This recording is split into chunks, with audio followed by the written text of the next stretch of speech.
Well, we're back, and today we're with Zach Overfield of Mesker's over in Henderson. What are you cooking up for us today, my friend? White breakfast gravy. Oh, I love it. You know, I'm a Kentucky girl. So, people are intimidated by making gravy.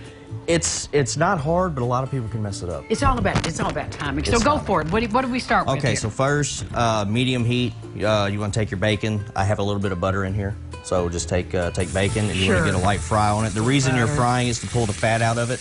You want the flavor for the gravy. So we're going to make a bacon gravy. You can also do this with sausage. Some people like sausage gravy. I'm not a big fan of the sausage gravy myself. I kind of like it. But I like bacon gravy too. But just get a light saute. At my house, what I like to do is anytime I cook bacon for anything, I save the bacon grease. Of course you do. Liquid gold. Liquid gold. I've already brought some grease. So we'll take the grease and we'll add it.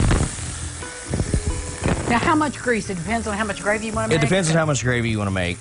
This here is about 3/4 of a cup. That's a lot of grease, brother. 3/4 of a cup. And you just want to melt that down. Mm-hmm. And what you're going to do is you're going to make a roux. So with the roux, you want equal parts fat to flour, oil to flour. And that's one of the pieces too, is how much. You just don't know how much. You just don't really know how much. So if, measure it out. If you cook your bacon, you get a cup of grease, you're going to need a cup of flour.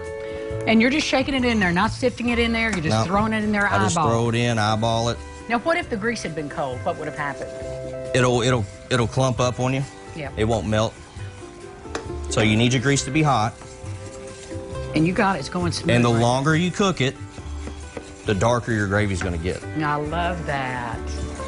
Now, you could also leave little chunks of the bacon in there. You can. Well, we're going to get to that. Are you going to do that? Oh, I won't get ahead of you then. I'll back off. So once you have your roux going, you want to add your milk. It's really simple. I mean, it's bacon grease and flour and milk. And stir, and you're going to bring that to a simmer. And the longer that simmers, the thicker it's going to get. Now, are you a thick gravy man or are you a thin gravy man? I like mine in between. Okay. I don't want to be able to stab it. Some pepper. I like stabbing it, really. A little salt, and then the secret ingredient is I put a little Worcestershire. Never done that in my life. Little Worcestershire, and then give it a stir. And if it gets thick on you, not a big deal while it's still hot. Watch what happens. You can always add some more milk. That's what everybody gets intimidated about. It's not hard to make. You just add more milk, give it a stir, and it thins right back out. Yep. And then you get your biscuits. We have our biscuits over here. The way I like to do it is we put a biscuit down. Put a biscuit down. I like to take a slice of... It depends on how you want to do it. Okay, well... If you want to do open face... Let's do an open face. All right, what next? I take a slice of tomato, put it on top. Then I like to take my gravy. Okay. And I spoon it. Oh, I'm right happy. I'm happy. Little green onion on top of that. And then top it with a little bacon. Zach, oh Zach. Now, do you make this over at Mesker? We do. Every morning we make gravy from scratch, biscuits. We do a sausage gravy. No, the Worcestershire.